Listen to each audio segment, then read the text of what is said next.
नमस्कार। खबर प्रदान के सभी दर्शकों का बहुत स्वागत है। आज एक विशेष कार्यक्रम में हम आपके लिए कुछ स्पेशल लेकर आए हैं और देखिए हमारा पड़ोसी देश है नेपाल, जहाँ पर हिंदू राष्ट्र की मांग बड़ी तेजी से उठ रही है। लोग सड़कों पर हैं, हिंसा भी हो रही है, आगजनी हो रही है, तोड़-फोड़ हो रही है और इस कदर वहाँ पर लोगों को ये सनक सी सवार है कि ये हिंदू राष्ट्र ही होना चाहिए। अभी कुछ दिन पहले भी इसी तरह की एक रैली जुलूस निकला था जिसमें हाथों में झंडे लेकर लोग निकल पड़े थे सड़कों पर और हिंदू राष्ट्र की मांग कर रहे थे। लोकतंत्र से उकता चुके हैं, ऊब चुके हैं और राजशाही की वो दोबारा से मांग कर रहे हैं।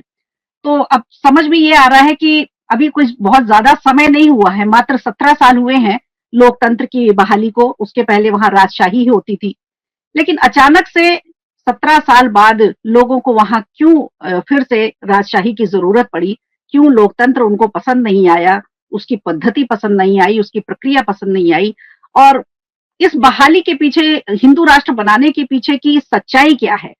क्या वाकई में वहां की जनता चाहती है या इसके पीछे कोई एजेंडा है या अंतरराष्ट्रीय कोई दबाव है? किस तरह की राजनीति वहां पर नेपाल में चल रही है?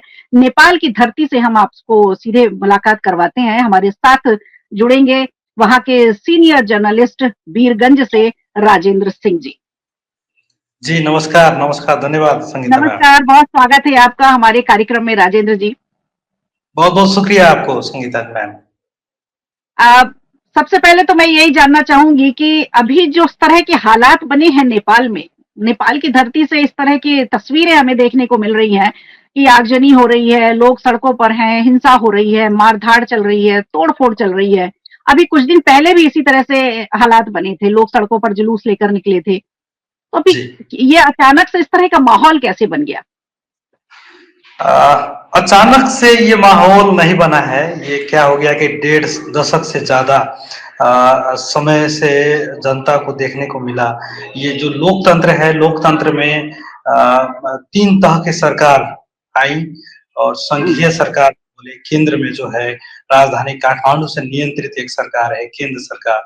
उसके बाद प्रोविंस में हमारा एक सरकार बना, प्रदेश हुँ, सरकार जिसको हम बोलते हैं, और एक लोकल गवर्नमेंट जो हम वीरगंज में है, यहाँ एक लोकल हुँ, गवर्नमेंट है। तो ये हुँ। लोकतंत्र में 3 तरह का सरकार का ये प्रैक्टिस जो है ये करने को तो मिला है। लोकतंत्र में जो सरकार बनती है उसकी प्रक्रिया ही ऐसी होती है। जी, तो तो ये इसके पहले करीब इसके पहले इसके दो पहले दशक में, राजशाही ही थी वहाँ पर। जी 2 से करीब 40 बरस, करीब 2 से 2.5 बरस तक ये राजतंत्र था यहाँ पे। और ये हुँ, 20 लीजिए इसको 17, 18, 20 बरस हो रहा है लोकतंत्र आया हुआ। तो हुँ, इसमें जो विकास का क्रम देखने को मिला है, जो 2 से हुँ, 50 बरस में देखने को नहीं मिला था। रह गया हुँ, सवाल कि यहाँ पर कुछ दिनों से जो बात उठ रही है, आंदोलन हो रहा है, राजशाही फिर से राजतंत्र आना पड़ा बोल के ये मांग उठ रहा है, हिंदू राष्ट्र होना पड़ा ये मांग उठ रहा है। तो ये मांग जो है इससे हुँ, पहले भी उठा था। जो हुँ, जब ये हटा, ये व्यवस्था जो है, ये लोकतंत्र आया, तो ये मांग हुँ, उस समय भी था। जो हुँ, राजतंत्र के पक्षधर थे वो हुँ, उस समय भी मांग कर रहे थे कि नहीं, राजतंत्र होना चाहिए, आप लोग हुँ, लोकतंत्र मत लेके आइए, लोकतंत्र हुँ। लोकतंत्र से कुछ हासिल नहीं होगा, राजतंत्र होना चाहिए, हिंदू राष्ट्र होना चाहिए। बिल्कुल, तो वही ये हम जानना चाह रहे हैं आपसे राजेंद्र जी, वही हम समझना चाह रहे हैं आपसे कि 240 से 45 बरस हो चुके थे वहाँ पर राजशाही को। इतना लंबा जी समय निकला और उसके बाद फिर अचानक से 2006 के आसपास बड़ा आंदोलन हुआ था। उसके बाद जी फिर ये लोकतंत्र बहाल हुआ वहाँ पर। जी यही जनता थी जो लोकतंत्र लेकर आई थी। अब यही जनता है जो राजशाही चाह रही है वापस से, राजतंत्र वापस चाह रही है। तो लोकतंत्र में जो प्रक्रिया थी, क्या वो रास नहीं आई उनको? क्या चीज ऐसी थी, क्या बात ऐसी थी लोकतंत्र में जो अब वापस से वहां की जनता फिर से राजशाही चाह रही है, राजतंत्र चाह रही है? नहीं, देखिए यहाँ पर कुछ असंतुष्टि है लोकतंत्र से, कुछ कुछ असंतुष्टि है। दिनों दिन जो विदेश कमाने के लिए यहाँ पर से युवाओं पलायन हो रहे हैं, देश छोड़ के जा रहे हैं। जो हम्म, डेवलपमेंट वो सोच रहे थे कि लोकतंत्र आने के बाद में ये डेवलपमेंट हमको चाहिए था, उनमें कुछ नहीं आया। जैसे करप्शन बढ़ गया ज्यादा। ये आने से हम्म, पहले एक राजा थे, अब राजा के हम्म, भेष में अनेक राजा आ गए बोल के ये आरोप लग रहा है। लेकिन आपको हम फिर से बताएंगे कि हम्म, लोकतंत्र का विकल्प लोकतंत्र हम्म, ही है। लोकतंत्र का विकल्प राजतंत्र नहीं हो सकता है। लोकतंत्र में जो आज हम ये अभिव्यक्ति स्वतंत्रता है, जो फ्रीडम है, जो हम आपसे बात कर रहे हैं, ये कुंठित किया गया था शाही हम्म, शासन के समय में। एक एक चरण में शाही शासन में एक ऐसा समय आया गया था कि मीडिया को भी रोका गया था कि आप ये नहीं हम्म, बोलिए, उसमें आक्रमण हुआ था। यद्यपि कल जो घटना हुआ है राजधानी काठमांडू में ये आंदोलन सब हो रहा है, वीरगंज में ये नहीं है या अन्य देश के दूसरे भागों में नहीं है, केवल हम्म, राजधानी में ये आंदोलन हो रहा है। देश से अच्छा, जो जो राजतंत्र के पक्षधर में हैं, वो लोग हम्म, काठमांडू में गए हैं। तो हम्म, निश्चित रूप में यदि देश से 100 लोग ही जाएंगे राजधानी में, तो वहां पर जो नंबर है, संख्या है, वो ज्यादा हम्म, दिखेगा। और अच्छा, हम आपको बता दें कि कल के जो संख्या था वो ज्यादा हम्म, नहीं था, करीब करीब हम्म, 10,000 से ज्यादा नहीं होगा। इससे इसके पहले पहले जो जो आंदोलन हुआ था उसमें काफी सारे लोग थे। इसके पहले जो एक बहुत रैली जुलूस निकाला था उसमें करीब बहुत बड़ी रैली थी। 50-60 हजार थे उसमें, लेकिन हाँ, उससे कम थे। कल 2 प्रदर्शन हुआ है राजधानी काठमांडू हम्म, में। जो हम्म, गणतंत्र के पक्षधर में है, लोकतंत्र के पक्षधर में है, वो लोग भी आंदोलन कर रहे थे। उन लोगों का हम्म, आंदोलन भी बहुत अच्छा था। लोग अपना सिस्टमेटिक तरीका से वो लोग आंदोलन कर रहे थे। हम्म, और दूसरा, जो राष्ट्र चाह रहे हैं वो लोग भी आंदोलन कर रहे थे, लेकिन वो लोग का आंदोलन जो था थोड़ा अहिंसात्मक हो गया। उसमें थोड़ा अराजक, वो लोग घरों को तोड़ रहे हैं, घरों को जला रहे हैं, दुकानों को लूट रहे हैं। तो आंदोलन हम्म, निश्चित रूप में शांतिपूर्ण होना चाहिए। जो आपका मांग है, लोकतंत्र का एक हम्म, अच्छा सुगंध बोला जाए, स्मेल बोला जाए, कि आप अपना भी बात रख सकते हैं और दूसरे का हम्म। बात रखने का भी आप जगह दे सकते हैं। वैसे ही अच्छा, ये राजतंत्र के आंदोलन में आप लिए कह रहे हैं कि कुछ हिंसा भी हुई, तो जो हिंसा करने वाले लोग हैं ये भी क्या प्रोजेक्ट किए गए हैं? इसके पीछे भी कोई एजेंडा है या सिर्फ राजतंत्र की मांग वाले लोग ही हैं? तो आधे इसमें राजतंत्र मांग रहे हैं, आधे आधे लोकतंत्र वाले हैं। इसमें घुसपैठ हुआ है। नेताओं लोग बोल रहे हैं कि इसमें हम्म, घुसपैठ हुआ है। जो हम्म, राजतंत्र की वकालत कर रहे हैं, राजतंत्र चाह रहे हैं, हिंदू राष्ट्र हम्म, चाह रहे हैं, तो वो लोग हम्म, जाके जो काठमांडू के भाट भटेनी में सारे शटर को फोड़ हम्म, के उसमें से हम्म, सारे सामान निकाल के बाहर फेंक रहे थे, कुछ हम्म, लूट के ले जा रहे हम्म, थे। निश्चित रूप में हम्म, वो लोग हिंदू राष्ट्र या राजतंत्र के पक्ष में नहीं आए थे। हम्म, वो भीड़ को उत्तेजित करने के लिए आए थे, भीड़ को तितर-बितर करने के लिए आए थे, मुद्दा को भटकाने के लिए आए थे। ठीक है, आपका हम्म, मुद्दा राजतंत्र है, तो एक पक्ष हम्म, है, एक राजा नेपाल में फिर से आना चाहते हैं, तो एक ही रास्ता हाँ, है, चुनाव से आना हाँ, पड़ेगा। जो लोकतंत्र में प्रक्रिया है, विधि है, उसी विधि-विधान पर चल के वो स्टेप पर उनको आना पड़ेगा और इलेक्शन लड़ के वो आना पड़ेगा। रहा सवाल आंदोलन, तो आंदोलन होती रही है। इससे पहले जो हम्म, आंदोलन हुआ था लोकतंत्र लाने के लिए, उसमें भी बहुत लोग का बलिदानी हुआ था, मीडिया लोग सेक्रीफाई किए थे।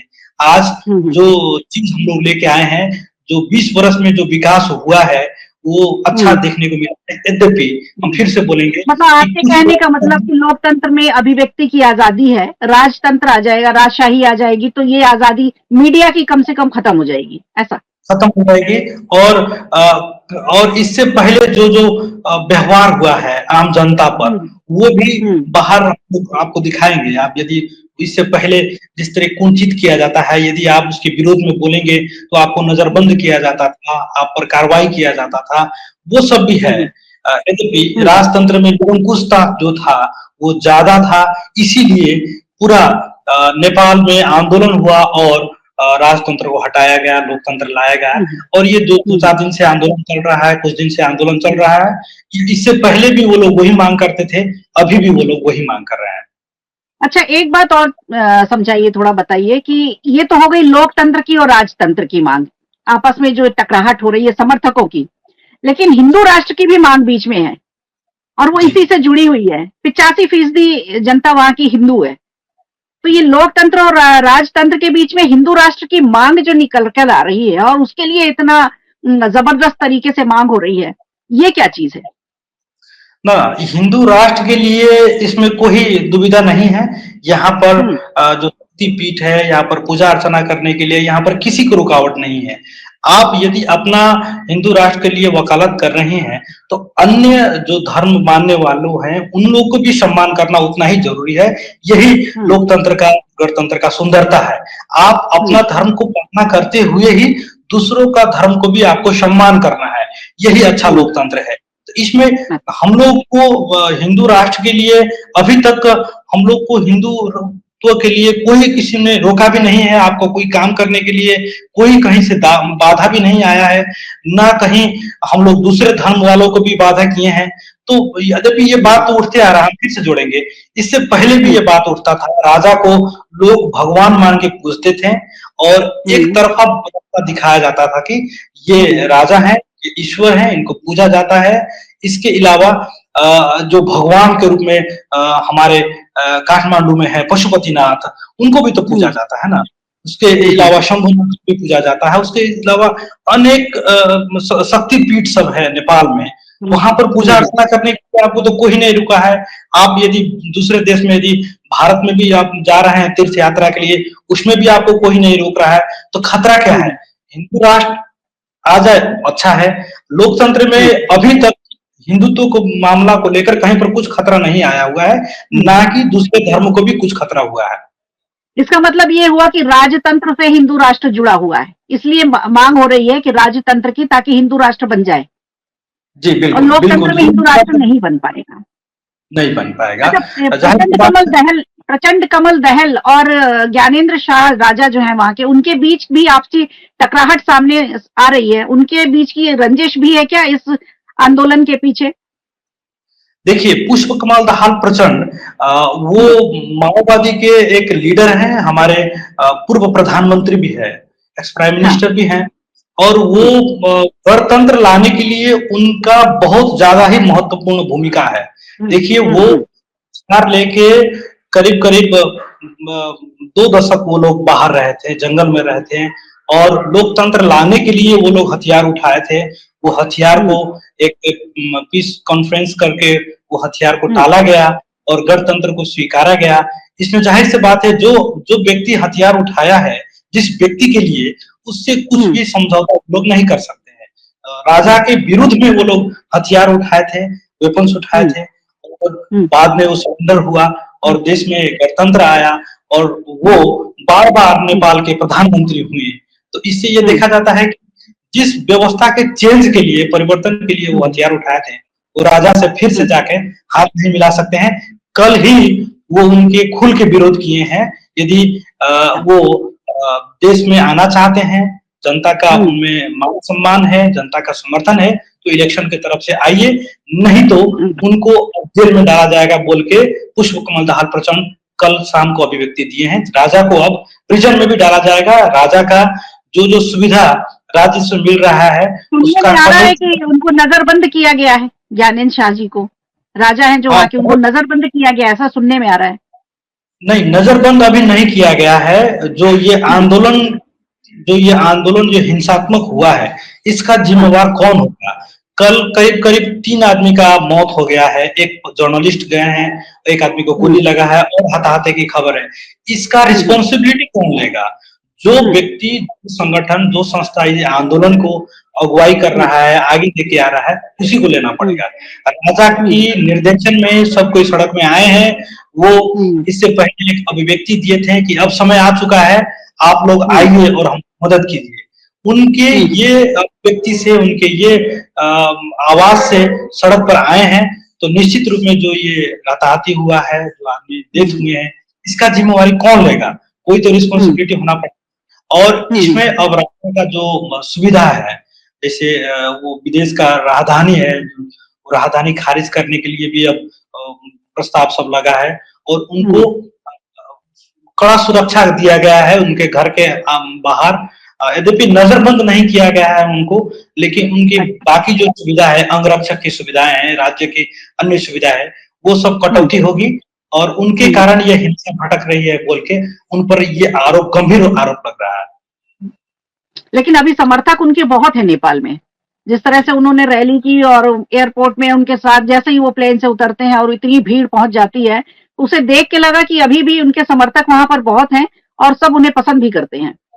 जी, जी। जैसे यहाँ पर 3 साढ़े 3 करोड़ संख्या है, तो जिसमें हुँ, से करीब-करीब आप मान लीजिए 5-7 लाख उनके समर्थक हैं, तो ये तो हुँ, पहले भी तो थे, जो जब हुँ, राजतंत्र हट रहा था, ये समर्थक हुँ, उनके भी थे और कुछ हुँ, समर्थक वो हो गए हैं, जो ये हुँ, तंत्र से रुष्ट हैं, जिनको हाँ, जगह नहीं मिला है, हाँ, जिनको विकास देखने को नहीं मिला, ये संख्या हुँ, भी उनसे आके जुड़ गया है।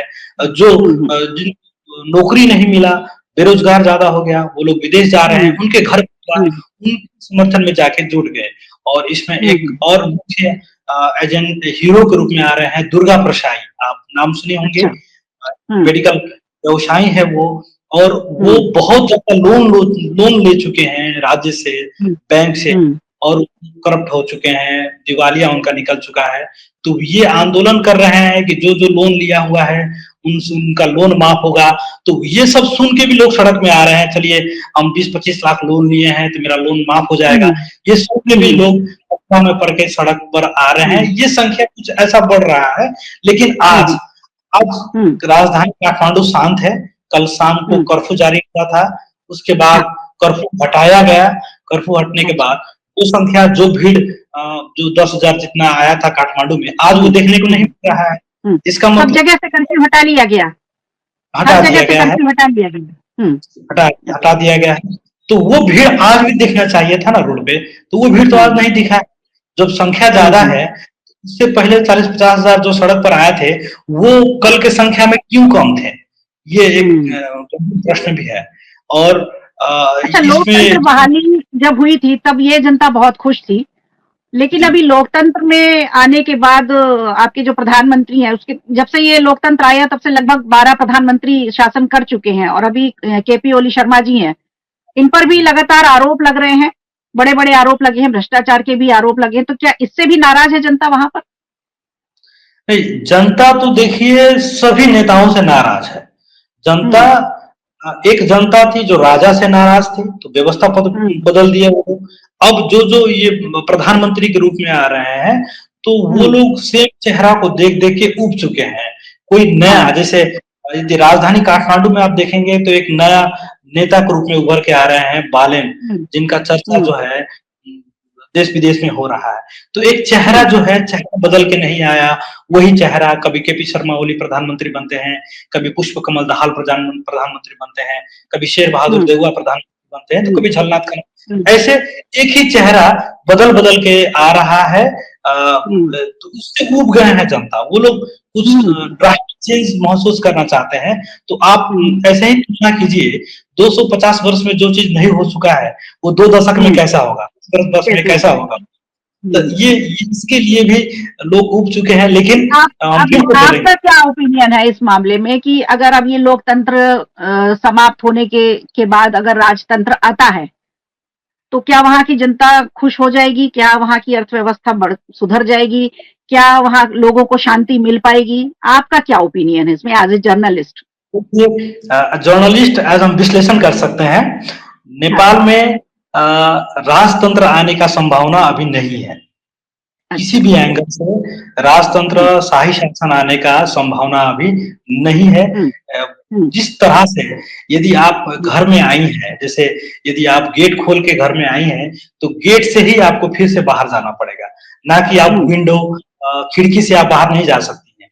जैसे हुँ, राजतंत्र गया है, वैसे ही हुँ, राजतंत्र को आना पड़ेगा, जिसके लिए नेपाल भर आंदोलन होना ज़रूरी है और ये हुँ, संविधान परिवर्तन करना ज़रूरी है, जिसके लिए 2 तिहाई चाहिए और वो संभावना किसी भी दल को नहीं मिला है। यदि राजतंत्र हुँ, कोई लेके आना चाहता है तो उसके लिए 2 तिहाई होना पड़ा। वो किसी भी एक दल को ये नहीं हुँ, मिल पाया है। तो उतना बड़ा आंदोलन का अब संभावना भी नहीं है। सब कोई अपना-अपना जो जहाँ पे है, वहाँ पे रुष्ट है, काम में लगा हुआ है। तो ये हुँ, बार-बार आंदोलन करने की मूड में अब नेपाल की जनता नहीं है। तो जो हुँ, थोड़ा-थोड़ा बहुत जो आप देख रही हैं राजधानी के हुँ, अलावा ये कहीं पर भी आंदोलन नहीं हो रहा है। देश भर से लोग गए हुँ, हुए हैं, मैं फिर से जुड़ेंगे, जो बैंक में ज़्यादा लोन लिए हैं, वो भी गए हुए हैं, जो रुष्ट हैं लोकतंत्र से वो भी गए हैं, जो राजा के पक्ष में जो दल हैं करीब-करीब 16 दल है यहाँ पर राजा के पक्ष में काम करने वाले, जो छोटे-छोटे हुँ, दल हैं, तो वो लोग अब हुँ। काम कर रहे हैं। हुँ। तो ये सब है, राजतंत्र आने की अच्छा, संभावना आपको बहुत ऐसा न्यून लगता है कि ये जिस तरह का आंदोलन खड़ा किया गया है, उसमें आस-पास के जो पड़ोसी देश हैं, बाहरी देश हैं, उनका कोई दखल हो सकता है उसमें? उनका हस्तक्षेप है क्या? ऐसा आपको लगता है क्या?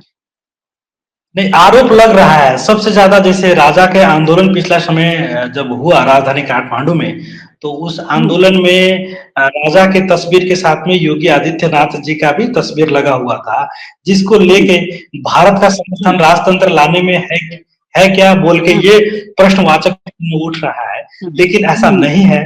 किसी भी हुँ, देश, ये एक सार्वभौम सत्ता है, सार्वभौम मुल्क है, इसमें किसी भी देश का दबाव नहीं है कि ये होना हुँ, पड़ा। यहाँ पर वही होगा जो नेपाल का जनता, अधिकांश जनता, बहुमत का जनता चाहेगा, यहाँ पर हुँ, वही होगा। किसी भी देश का हस्तक्षेप यहाँ पर नहीं है। ये एक हुँ। आंकलन किया जा रहा है कि सहयोग आपने जा भारत रहा है की बात कि की, भारत भारत या के वो। अलावा और भी पड़ोसी देश हैं। आपने भारत की बात की, भारत जी, के अलावा और भी दूसरे देश हैं। तो मैं ये जी। समझना चाहती हूँ, क्या उन देशों का कि जो आपके और भी पड़ोसी देश हैं, अगर आप नाम लेना चाहें तो भी ले सकते हैं, उन देशों का भी हस्तक्षेप इस आंदोलन में दिखता है क्या, भारत के अलावा? जी, हम नाम लेंगे चीन का। पड़ोसी हुँ, राष्ट्र चीन जो है, जिनमें हुँ, हमारे प्रधानमंत्री जो कम्युनिस्ट है, वो लोग जाते रहते हैं, कम्युनिस्ट के हिसाब से मित्रवत भावना हुँ, है। तो वो लोग का भी कुछ दबाव यहाँ पर नहीं है, ना भारत का, ना हुँ, चीन का, ना और हुँ, वगैरह देशों का, किसी भी देश का यहाँ पर हुँ, उतना हस्तक्षेप हुँ, तो नहीं है। और यहाँ पर वही हो रहा है जो नेपाल का जनता चाह रहा है। वो जो फोटो लगा था, तस्वीर लगा था, हुँ, वो एक अफवाह के रूप में आ गया था। वो आंदोलन को एक अलग मोड़ देने के लिए लगा था, जिसका बहुत आलोचना भी हुआ है नेपाल के संसद हुँ, में, हुँ, जनता हुँ, में वो तस्वीर को लेके आलोचना भी हुआ है। और हुँ, हम अब फिर से बोलेंगे कि यहाँ हुँ, पर जो अर्थव्यवस्था है वो भी ठीक है, जनता भी हुँ, ठीक है, और हुँ, थोड़ा-सा जो आंदोलन का ये बात उठ रहा है, इससे पहले भी उठा हुँ, था, वही उठ रहा है। हुँ, हुँ। कुछ नया अच्छा, बात हमारे नहीं। यहाँ भी भारत में भी एक तबका ऐसा है जो हिंदू राष्ट्र की माँग करता है। तो क्या यहाँ से कुछ संजीवनी, यहाँ से कुछ ताकत मिलती है उन लोगों को नेपाल में जो हिंदू राष्ट्र की मांग कर रहे हैं? ना ऐसा देखिए, लगता ये है बात आपको? तो, हाँ, ये बात एक है कि यहाँ के नेता भारत में जाते हैं, भारत के नेता यहाँ हुँ, पर आते हैं, तो हुँ, हम हुँ, लोग तीर्थ यात्रा के लिए राम मंदिर में जाते हैं, हम कुंभ के मेले हुँ, में जाते हैं। तो हुँ, यदि हम वहाँ पर जा रहे हैं, तो हमारे सगा संबंधी भी हो सकता है, वहाँ पर मिलेंगे, बातचीत हुँ, होगा, कुछ होगा, तो उसमें बात हुँ, निकलेगा कि आप लोग भी सहयोग कीजिए, हम लोग भी सहयोग करते हैं। तो हुँ, ये तो एक बेटी-बेटी का संबंध है। चीन का हुँ, बात हम नहीं करेंगे। ये हुँ, जो भारत है, भारत से हमारा खुला सीमाना है, ओपन बॉर्डर है। तो यहाँ पर हम लोग बिल्कुल। आते हैं, जाते हैं, बात हुँ, सब निकलता है, बातें होती हुँ, हैं। तो हुँ, हमको यदि कुछ दुःख होगा, तकलीफ होगा, तो संगीता मैम खुद पूछेंगे कि राजेंद्र जी, आपको क्या तकलीफ हुआ, कैसे हैं आप? और आपको हुँ, तकलीफ होगा तो हम भी पूछेंगे कि क्या हो रहा है, क्या चल रहा है? तो ये हुँ, तकलीफ बाँटने की बात होती है, इससे हुँ, ज़्यादा कुछ हस्तक्षेप का बात यहाँ पर नहीं है भारत से। हुँ, हुँ, ये हुँ, हुँ, हुँ, समझदारी, आदान-प्रदान खाली होता है, विचारों का आदान-प्रदान होता है, इससे हुँ, हुँ, सहयोग ही मिल रहा है या डेडिकेशन है, वो ऐसा बात कुछ नहीं है। हुँ, हुँ, हुँ। चलिए, अब चलते-चलते एक आखिरी सवाल आपसे ले लेते हैं। आपने अर्थव्यवस्था की बात की कि बहुत बढ़िया अर्थव्यवस्था है। ऐसा अगर अब कोई अपने देश के लिए कह रहा है तो ये बहुत बड़ी बात होती है। जी। आपको क्या लगता है कि जब राजतंत्र से मुक्ति मिली, लोकतंत्र आया, लोकशाही जब यहाँ पर आई, तो अर्थव्यवस्था में किस तरह से बदलाव आया? लोगों को कैसे देखिए, काम मिला? हुँ, हमारा मंत्री और प्रधानमंत्री कैबिनेट में है। राजतंत्र हुँ, हटने के बाद हम अब हुँ, हमारे जो जिले हैं, परसा जिला है, हुँ, इस हुँ, इस जिला से 3 ठो मंत्री संघ सरकार में हैं। वो हुँ, लोग को यदि कुछ विकास का काम करना है, तो हम यहाँ से उन लोग से हुँ, बात करेंगे। मंत्री जी, हुँ, हमारा जो जिला में ये विकास का काम होना पड़ा। वो लोग उसको बजट में समावेश करेंगे, विकास के दौर पर वो बजट यहाँ पर भेजेंगे और यहाँ पर विकास होगा। ये चीज़ हम अ राजतंत्र में हम नहीं कर सकते थे। हुँ, जबकि हमारा घर का आदमी आज मंत्री बना हुआ है, प्रधानमंत्री बना हुआ है। तो हम सीधे हुँ, बात करेंगे। हमारा हमारा जगह का आदमी मुख्यमंत्री बना हुआ है। हम बोलेंगे कि सर, हमारा वीरगंज में यहाँ पर अंतर्राष्ट्रीय स्तर का कॉलेज होना पड़ा, तो वो लोग वित्तीय व्यवस्थापन करके यहाँ पर वो विकास का तुरंत गति बढ़ाएँगे। यद्यपि हुँ, इसके बाद हम जो जिस जगह पर हैं, यहाँ पर विश्वविद्यालय खुला हुआ है। ये लोकतंत्र आया तब खुला हुआ है। यहाँ का जो हुँ, सड़क था, वो सड़क चौड़ा हुआ है, लंबा हुआ है, विकास वो देखने को मिल रहा है, ताकि एक विलेज का एक किसान जिसका हुँ, छोटा सा प्रोडक्शन है, हुँ, उसको काठमांडू पुगाना है, तो वो आज आधा घंटा 2 घंटा में वो सदर मुकाम तक वो लेके आ सकता था। राजतंत्र हुँ, में ये विकास नहीं हुआ था। जो वो काम करता था, उसका गांव में वो काम सीमित रहता था। आज आधा घंटा में वो वीरगंज आता है। गांव से जो दिन भर 2 दिन लगता था वीरगंज आने में, आज वो आधा घंटा में 1 घंटा में वीरगंज आ रहा है। उसको हुँ, अच्छा उपचार मिल रहा है, उसको अच्छा सुविधा मिल रहा है। तो ये लोकतंत्र का व्यवस्था है। यदि वो दो अच्छा व्यापार कर रहा है तो उसका घर परिवार हुँ, चल रहा है। ये है हुँ, हमारा सुदृढ़ अर्थतंत्र। हुँ, तो हुँ, इसी तरह यही सिनेरियो में धीरे धीरे हुँ, आगे ऊपर बढ़ते जा रहा है। हम 2 पैसा कमा रहे हैं लोकतंत्र में, हमको स्पेस मिला काम करने के लिए, हमारा हुँ, भाई को स्पेस मिला, हमको कोटा मिला, हमारे लोगों हुँ, को नौकरी के लिए, वो लोग वहां पर काम कर रहे हैं। तो यदि हुँ, आपका घर का अर्थव्यवस्था ठीक होता है, तब राष्ट्र का जगह का अर्थव्यवस्था ठीक होगा। क्योंकि यदि आप 2 पैसा कमाएंगे तो आप हुँ, करते रहेंगे तो हुँ। राज्य बड़ा होगा और आपको फिर से वो कर फिरता मिलेगा, विकास होगा। बिल्कुल, बहुत बढ़िया बात। लोकतंत्र को आपने पूरी तरह से डिफाइन किया है अभी इस समय। आपने समय दिया अपना कीमती वक़्त में से हमारे लिए, हमारे चैनल के लिए, हमारे दर्शकों के लिए आपका बहुत-बहुत धन्यवाद। और नेपाल पर हम नज़र बनाए रखेंगे, हमें आपकी ज़रूरत होगी, हम फिर आपसे बात करेंगे। आपका बहुत-बहुत शुक्रिया, बहुत धन्यवाद। हमको बोलने का मौका और दिया है, आप नेपाल लोग को की बहुत धरती जी, नेपाल की धरती वीरगंज से सीधे हमारे साथ वहाँ के सीनियर जर्नलिस्ट जुड़े और उनसे हमने बातचीत की राजेंद्र सिंह के साथ, जिन्होंने स्पष्ट रूप से कहा कि अभी राजतंत्र आने में तो बहुत समय है, लोकतंत्र ही रहेगा और लोकतंत्र की बहाली अच्छी तरह से हो ताकि वहाँ की जनता खुश रहे, जनता को काम करने को मिले। और यही उन्होंने बताया कि राजतंत्र फिलहाल नहीं आएगा, आंदोलन भले ही कितने ही हो जाएँ और ये सब एक राजनीति के तहत हो रहा है। सभी दर्शकों को मेरा बहुत-बहुत नमस्कार। आप इसी तरह से जुड़े रहिए। आपको हमारे कार्यक्रम कैसे लगते हैं, हमें ज़रूर बताइएगा कमेंट बॉक्स में आकर के और और क्या देखना चाहते हैं आप, ये भी हमें बताइएगा। नमस्कार।